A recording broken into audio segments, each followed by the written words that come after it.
right, so you've produced some charcoal in your new refractory kiln or oven. So the next step is to turn this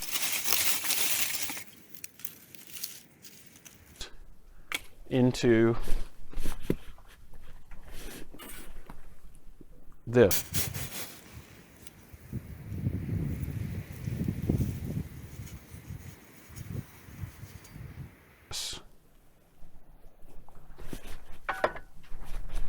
So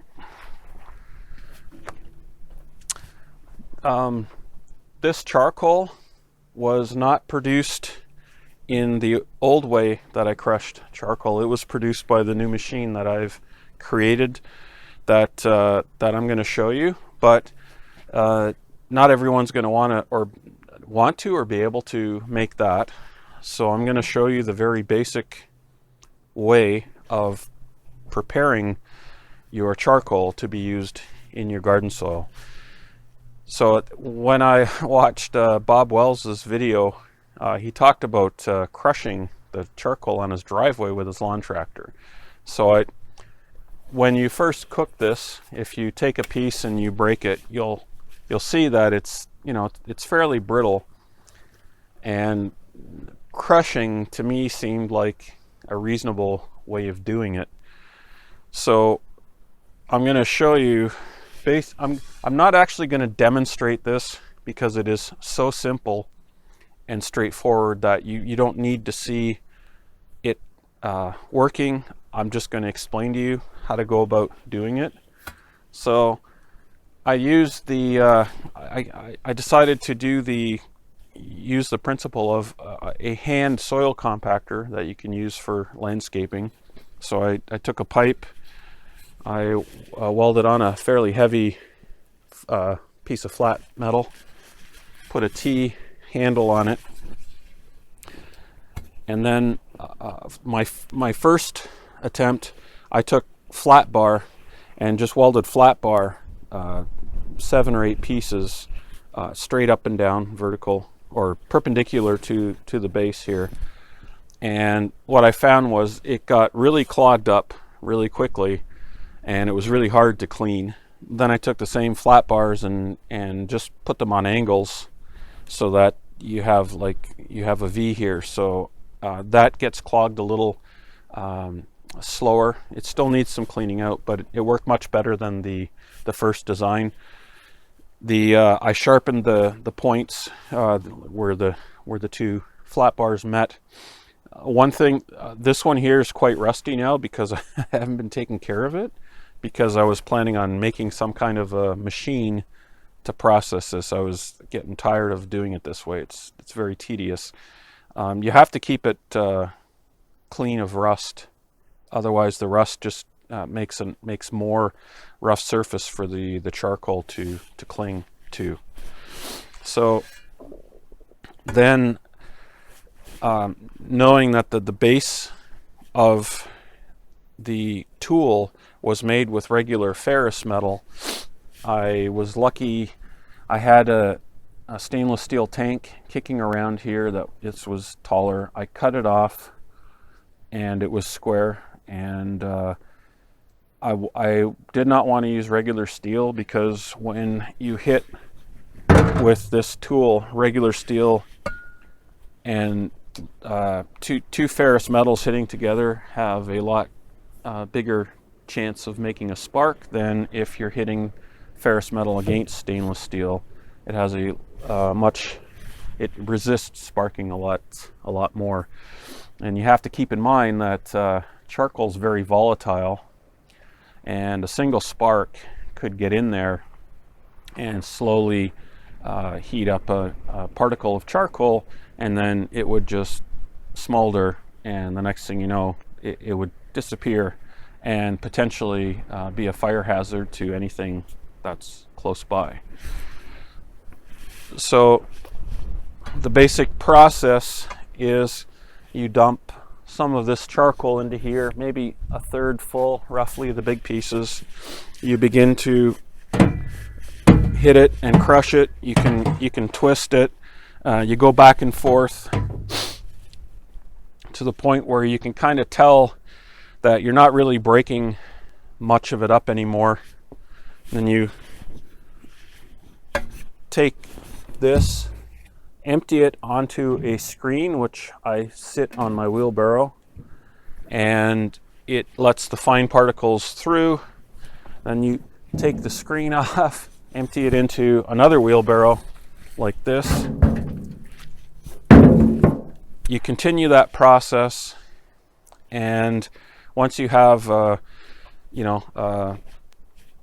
enough bigger pieces left in the other wheelbarrow that could fill a couple of inches in here, you dump that into, and then you continue trying to break those larger pieces small enough to go through the screen.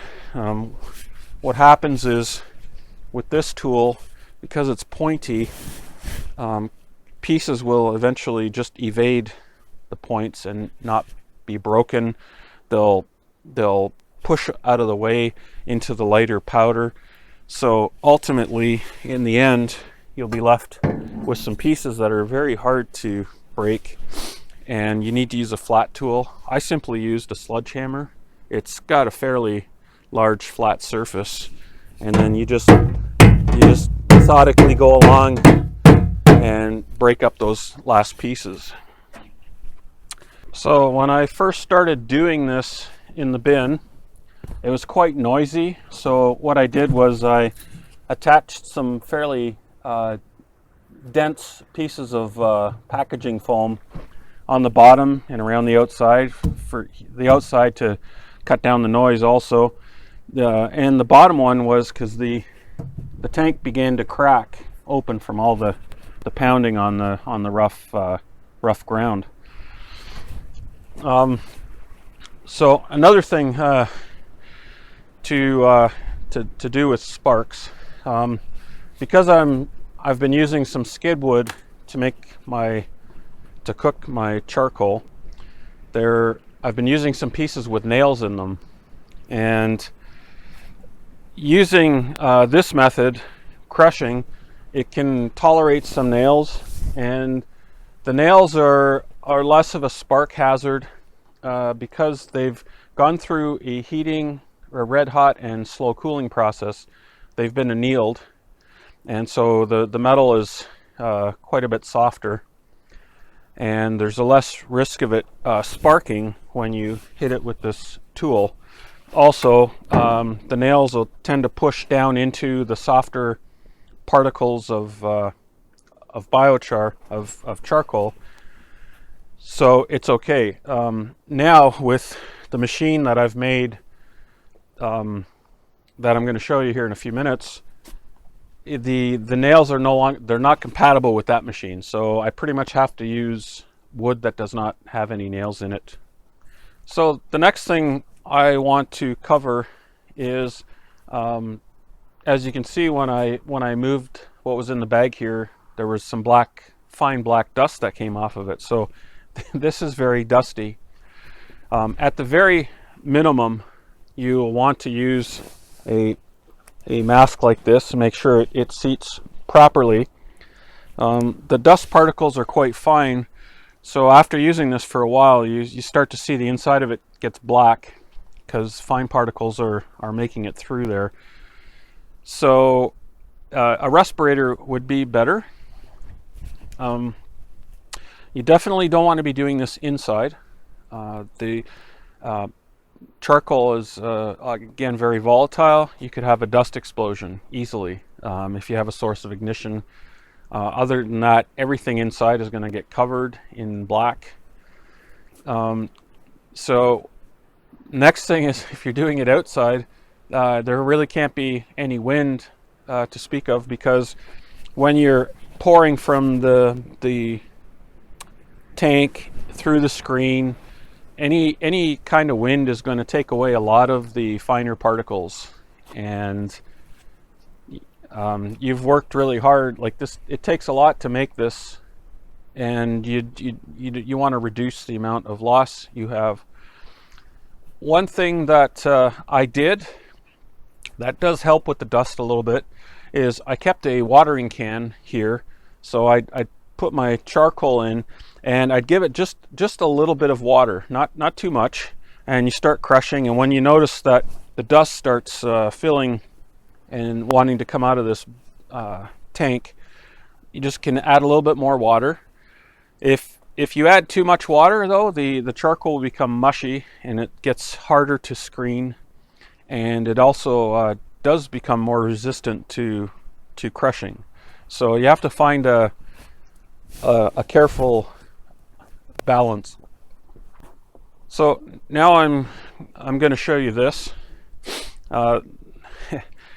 This is a prototype that, and I'll explain the sort of the genesis and the evolution of what I have here. This is not finished. But it does work extremely well. The fine charcoal that it makes is amazing. I'm so excited about this. And people who tend to tinker and try to make stuff don't always share stuff at the prototype stage because it doesn't look pretty. I'm going to tell you that pretty much everything that's on here is stuff that I recuperated or picked out of the garbage. Just things that people threw out or didn't want anymore. And I tend to keep a bunch of stuff here for various projects, and it allows me. I honestly don't have a very big budget for doing these kinds of things. So I use whatever materials I have available to me to make something. So sometimes some of the stuff I make here is interesting because I have to, first of all, come up with the idea and then engineer what materials I have available to me to fit the purpose that I want to use it for. But I'll explain in detail every step of the way as to how I came up with this idea. I've been thinking about this for a while. It's over a year ago the last time I made some charcoal with the crushing method, and I had this idea. Working with this, I had an idea of creating something with a hopper and a crank that had two rollers with some corrugated with a corrugated surface that would grab the charcoal and then crush it into fine pieces.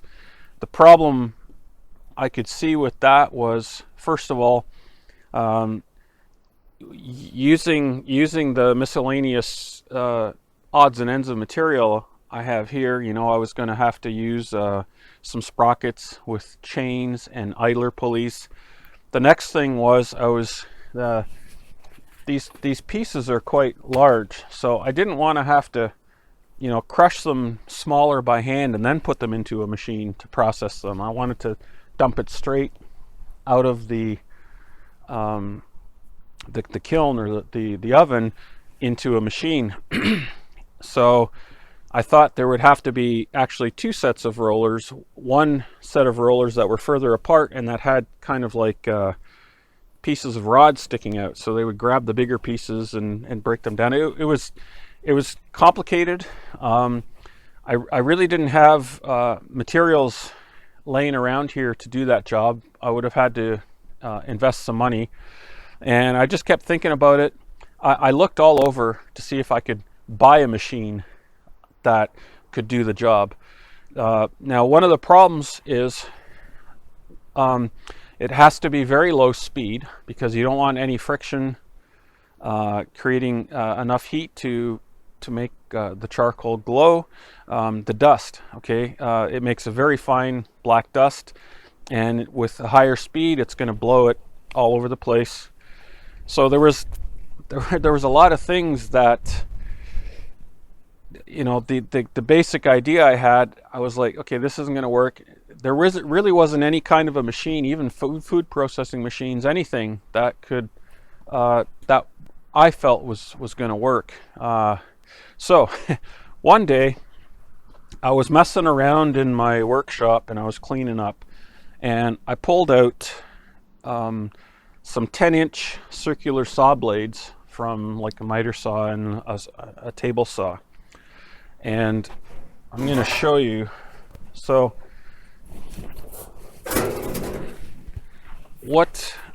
I'm going to tip this up so I can show you the genesis of how I got to this idea.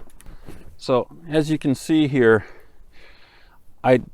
I'm being lazy. I'm sorry. I don't want to take this all apart to basically show you the progression of how I got from looking at a saw blade to making this. But basically, I was looking at these saw blades going, well, these cut wood. Why couldn't they cut charcoal? So I just took a blade and rubbed it against a piece of charcoal and thought, hey, this is going to work. They have carbide tips. And so I hunted around to see how many I had laying around here, and I managed to find 7. And they already had a 5/8 inch hole in them. So I got some 5/8 inch threaded rod and some nuts, and I just started putting them onto the threaded rod, spacing them only with the nuts.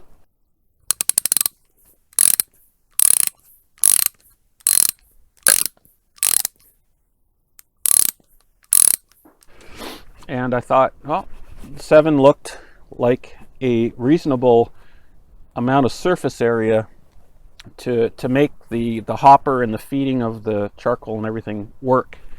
So I thought, okay, this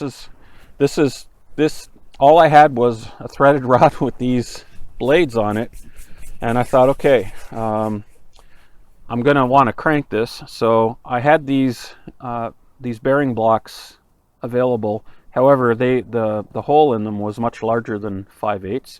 So all I did was take 4 nuts and bevel it a little bit so that when I tightened them on each side of the bearing, it would center the bearing basically.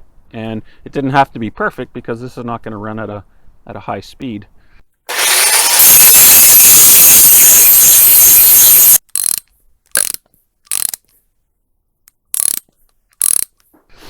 And then I came up with the idea that the handle, just very simply welded 4 nuts together and on the threaded rod so that I could thread it onto the shaft. So the next thing I needed was, because of the space in between the blades, and basically you want to be able to feed the charcoal in from the top, but you don't want bigger pieces falling straight through. So again, this is a little bit confusing to see, but what I did was I created a grate using some flat bar that is heavy. It's thicker than 1/8 of an inch. It's actually irregular shaped because it has a pattern on one side. Again, this is just material that I had laying around, and so I cut up 1, 2, 3, 4, 5, 6 pieces, and then I used some square tubing and some angle iron at the ends and put it all together. And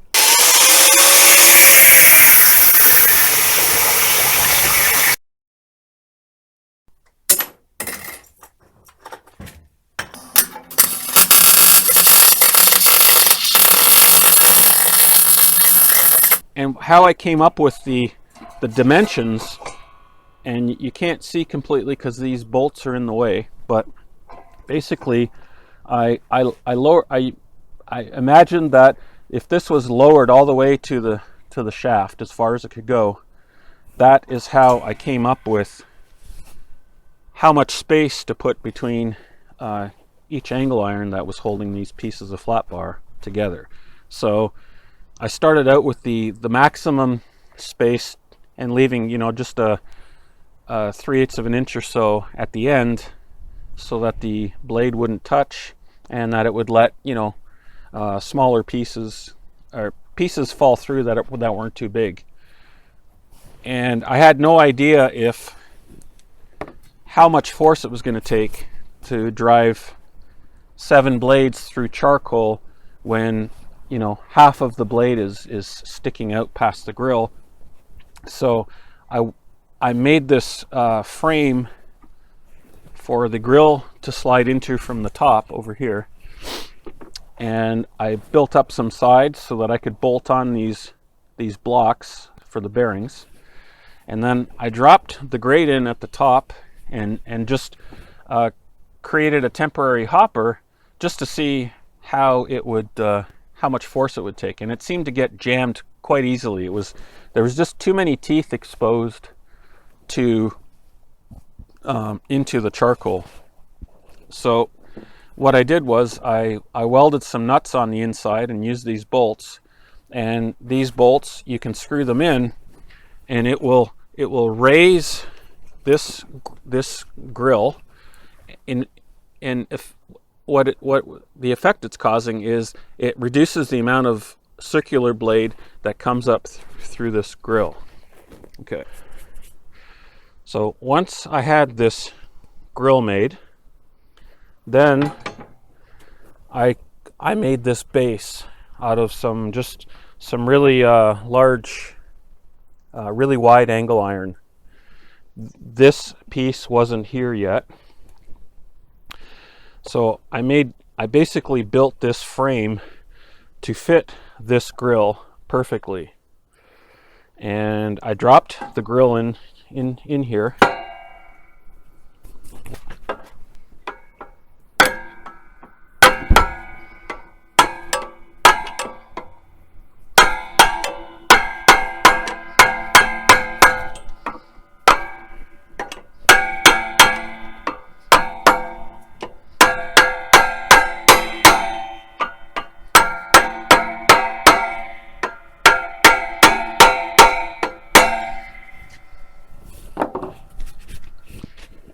Okay, so remember, this piece wasn't here yet.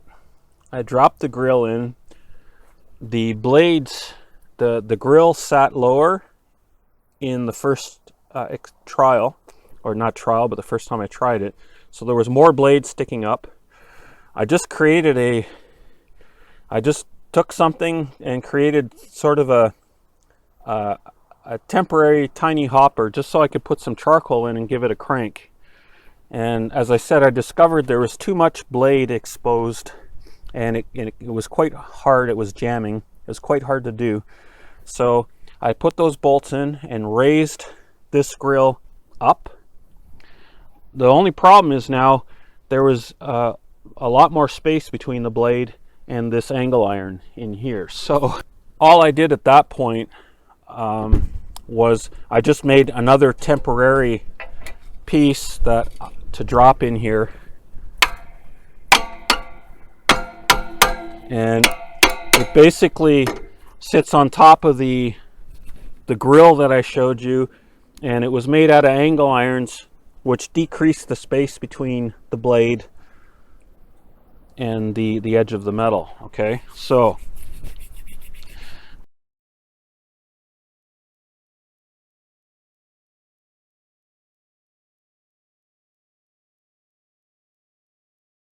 then I put this piece on, and so the next step was to put a hopper on here. And when I tried it, before I had this piece on, I just put something in temporary, and it was on an angle, and as I cranked it around, I saw that it was grabbing the big pieces of charcoal and spitting them out because this end here is where the teeth are, the cutting edge, and where the teeth are going down. And I realized I would have to put a vertical side at least at the end. So when I made the hopper, I actually chose to put a vertical side here at this end and on this side for two reasons. One, the crank is on this side, so it can't stick past, but I also thought two vertical sides would help keep the charcoal trapped in there so that it would be forced to be against the saw blades. As it is now, there's a couple of bolts here, 4 bolt holes to bolt this on, and it actually works quite nice.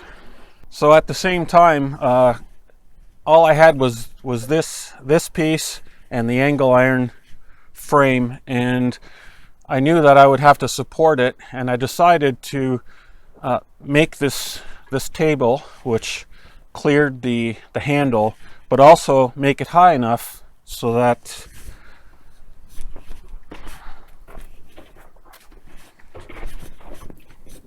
I can put a garbage can underneath it to catch the cuttings.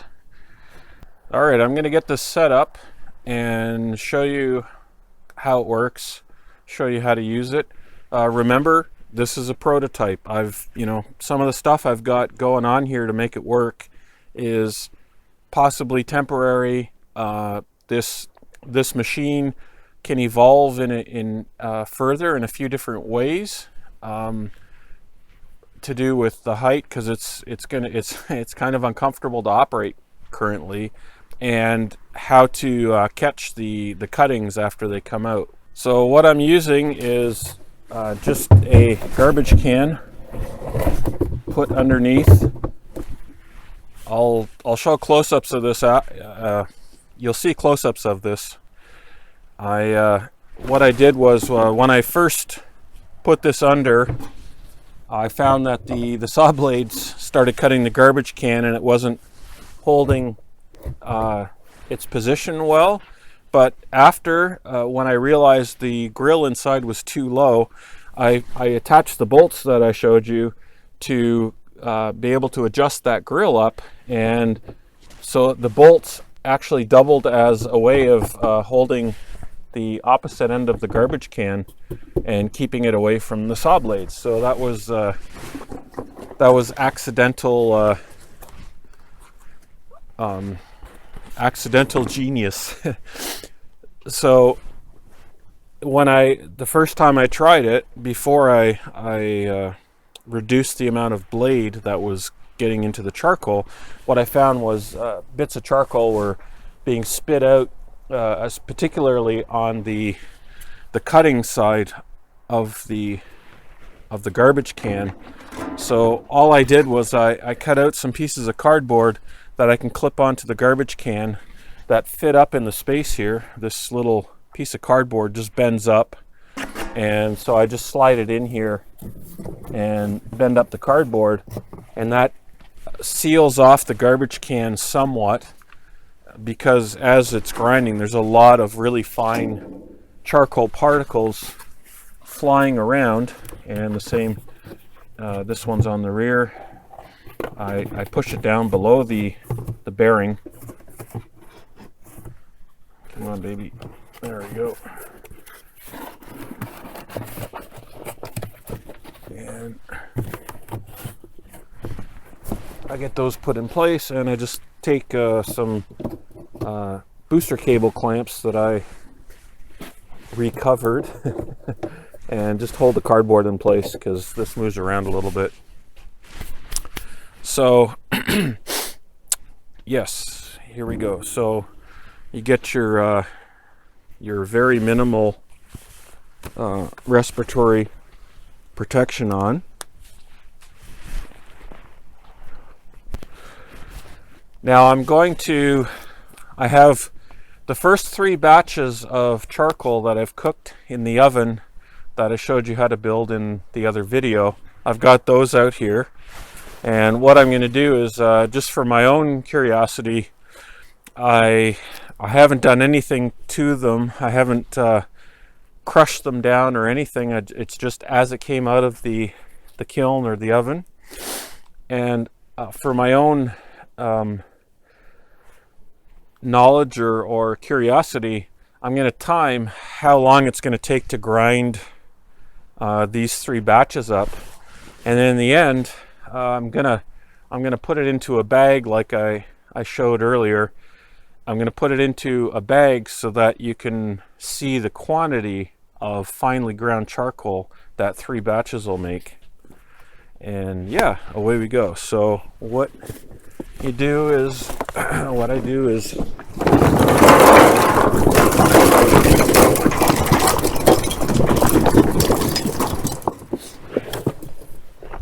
fill that up. Now I will, as I said, this still needs some improvement because the position here to bend over to crank this is not healthy for your lower back. However, you do have this space to lean on. One thing just before I go and grind this, I just want to talk quickly about safety, hazards, injuries. When you're developing something, it is so easy to not see a potential hazard that could cause injury or that could go wrong. And just to keep in mind, if you're going to do something like this, when I was first trying it, before I even made the hopper or anything, I was trying to see what the action was between the saw blades and the charcoal, and I wanted to get close to see it. So just imagine this wasn't here. I got my head down and I realized that I just wanted to crank it slightly, and I put my hand on, instead of putting my hand on the handle, I put it on the bar, and I just brought this up and I actually pinched my thumb between the corner of this angle iron and the handle, and it hurt. I was lucky it was not a serious injury, but it's so easy to not see a potential hazard as you're going along doing something. So it's always good when you're fidget, like when you're trying to make stuff and make stuff work, that you take a step back and reflect, okay, if I do this, what could happen? But I was really preoccupied with what was going on in here that I completely forgot that there was a hazard, or didn't even think about it. And you know, the really in hindsight, I could have done things slightly differently with this handle to make it less likely that you could pinch yourself. So away we go here. So when you start cranking around the handle, you can feel the resistance, and when the resistance goes away, all I do is crank it backwards a little bit and then go forward again. Because what has to happen is the pieces need to move around a little bit. Once you've ground something away, it doesn't always just automatically feed itself. So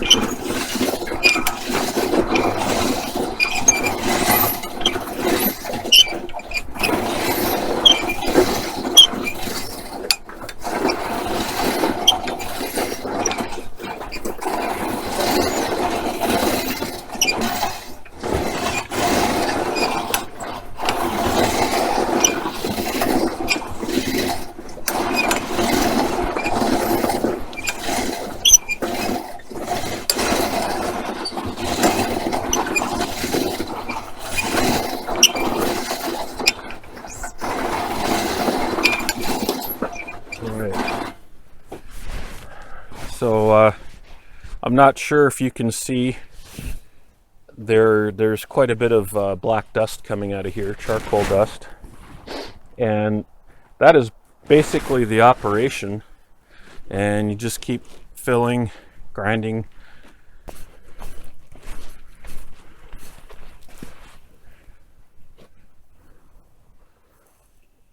So there's the cardboard, and you can see this piece here, the bent piece is going up in between the two angle irons and the pieces of wood, and it's just closing off below here you can see, you know, there's still spaces over here. It's not perfect, obviously.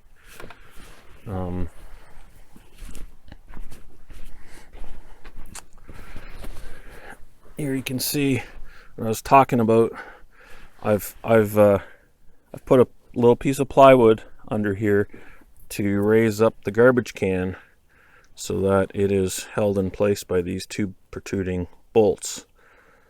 So that was, you know, that was an accidental nice thing. You can still see there's quite a bit of space here. So what I might eventually want to do is obviously raise this up so it's more comfortable to use, but I was considering putting a ring on here that I could tie the bags that I'm using to store the biochar onto it, and then it could fall directly into the storage bag. But that is somewhere down the future, like in the future, somewhere down the road in the future.